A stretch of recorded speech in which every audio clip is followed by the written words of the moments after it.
in 2025, we're going to see how good my JBFA Private Group is. We've got the team together this year, and there's a lot of really, really smart coaches. So I think this could be a really good way to show off how good everyone actually is and put together a really strong team. And we've put the votes in so far. A few guys that we couldn't get into this side just based on having too many guns, and I've chucked in a host of cheapies in here as placeholders for now, and hopefully we'll get more info over the next week and a half. I can't believe that basically in a little bit less than 2 weeks we will have all of the teams, and in 1 week or 6 days we'll have 4 teams team list, which is going to be good fun. But we're here to talk about some team structure, and then we'll have a full upload of the exact team come Vegas and on that Sunday or whatever it's going to be, Saturday or Sunday, with our squad. But there's a few guys that did make the list that are being built around, and that's Yo, Cleary and Terrell May. They're the top 3 guys on this list, and there were a heap that had a lot of votes as well, which is pretty crazy that Dylan Lucas had over 50 votes out of the 100 or so people that did end up putting some votes in. Plenty of good guys in this list. I think we're really covered across the board, and just to name the cheapies that we've got so far, in terms of how many is more what's going to matter rather than who at this point. And I've chucked in 6 guys at 250k, which is pretty stock standard for what we get most years. We're unsure who's going to get that right now, but these are all the potential players. So Rob Toyer in there, Tom Duffy, Stafford Toa has been named a centre, and if he gets it, will be great. Sandon Smith, we got Katoga in there. It says he's with the Bulldogs, but he is with the Eels and starting in that back row at the moment. And then currently Jack Cole. We probably won't exactly get a couple of those guys, but they could be moved to a Josefsky and these types of players from there. But what these 250k guys do is allow us to grab majority of the players we want. So Ponga was well wanted, but wasn't able to fit him in. He was a little bit lower on the vote scale. So I did drop him down to Greg Marzu, who is from the same team and should benefit if Ponga was to go well anyway. So unfortunately wasn't able to spend all the cash in that position. But if you are looking across the board at this squad, we have a very solid amount of guns and potential or close to guns or returning gun status in guys that can get close to that, in guys like Gilbert at 500k. We've got Garrick at 583. Having Watson, May, Yo really shores up the hooker and the mid slot. The edge is probably the cheapest in terms of not having any clear guns, but we do have Dylan Lucas who could slot into that spot, along with Tom Gilbert, Tuolangi and Seyfarth on the interchange bench. We've got Corey Horsburgh on that bench as well to shore up the mids, and Cam Munster along with Luke Metcalf to shore up the halves with Cleary.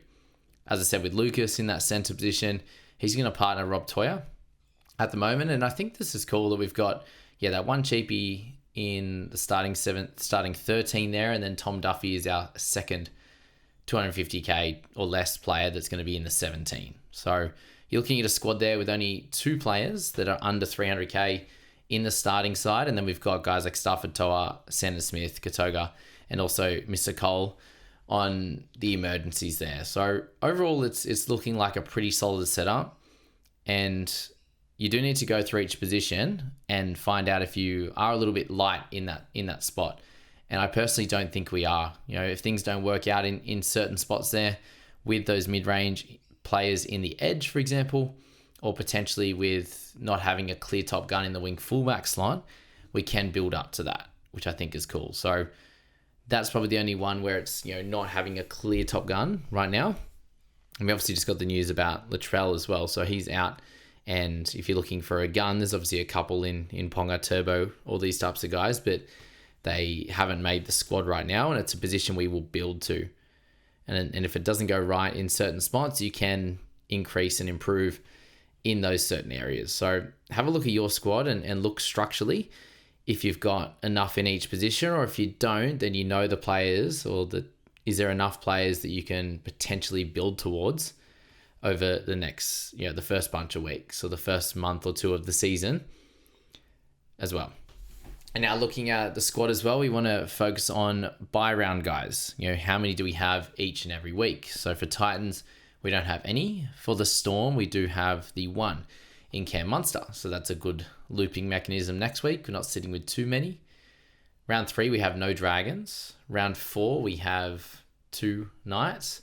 And round 5, we currently have the 1 Wah. So that's a pretty good setup so far. We're not overloading on certain teams. There's 2 of those or 3 of those first 5 weeks we can loop at this stage. And then obviously potentially in round 3, we could have someone out with concussion, or one of these cheapies is booted out of the squad or something like that. And we could have, I think we'd likely to have one guy out in that round 3. So there's probably a looper in that situation as well. In round 1, we don't at this point, but we can obviously always change things around and bring in a Brimson instead of a Marzu or something like that in that setup. But would we have enough wing fullbacks? We would not. Okay, so currently we don't have any wing fullback cover, which is something to have a play with in the next few weeks for the squad. And if you guys are watching, these are a couple of things I think we need to work on. And it's going to be a good way for you guys to check out what other teams are doing as well. And I'm not going to be the one controlling the private group. I'm just going to do the video on it now.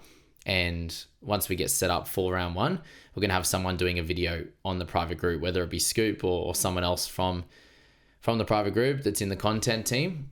They're going to have control of this side and they're going to jump on and discuss it from their point of view, and potentially their team as well when they do go through the private group on the private group team on a weekly basis. And if you want to go up against, if you've got a overall league or a head-to-head league that you'd like this squad to go up against you, then let us know in the comments and we can get that going as well. But that's going to be the exciting part, is just going up against a bunch of you guys, and it's a team collaborative effort.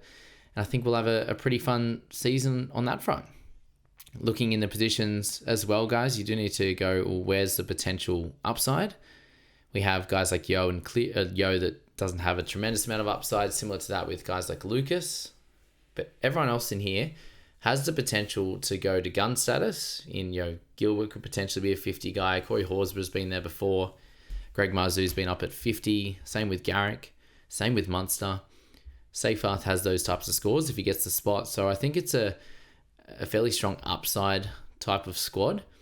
And there's obviously a few guys that we can move up and down and around as well over the next few weeks to get the squad set up in a really good situation.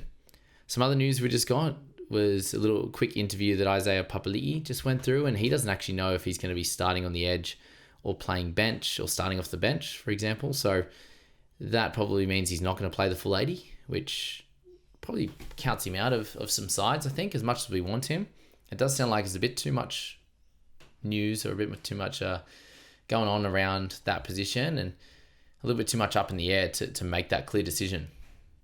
It's probably going to be the same with a few of these other guys, but I think that we wanted to get this first iteration out now that we have a fair bit of information, and then we're going to compare it with the team that we do throw out come round 1 and how much that changes, obviously, from first TLT for Vegas all the way through to the second TLT following that. So this is not my team, guys. This is the private group teams put together. And if you want to be a part of creating this team and you want to do some of your own votes, look in the description, guys, for the full rundown on what you get in the private group, the costs and everything that's associated with it. And there's plenty of prizes, guys. We should get up near 5,000 or so for cash and prizes.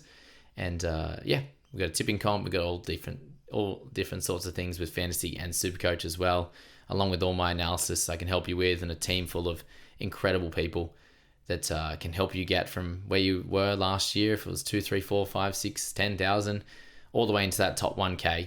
And hopefully the group doesn't get past 1,000 people, because I think most of these guys will end up in a really good spot.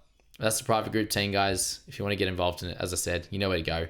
Good luck with your teams over the next few weeks, and I hope you enjoy the trials that you're about to see this coming weekend.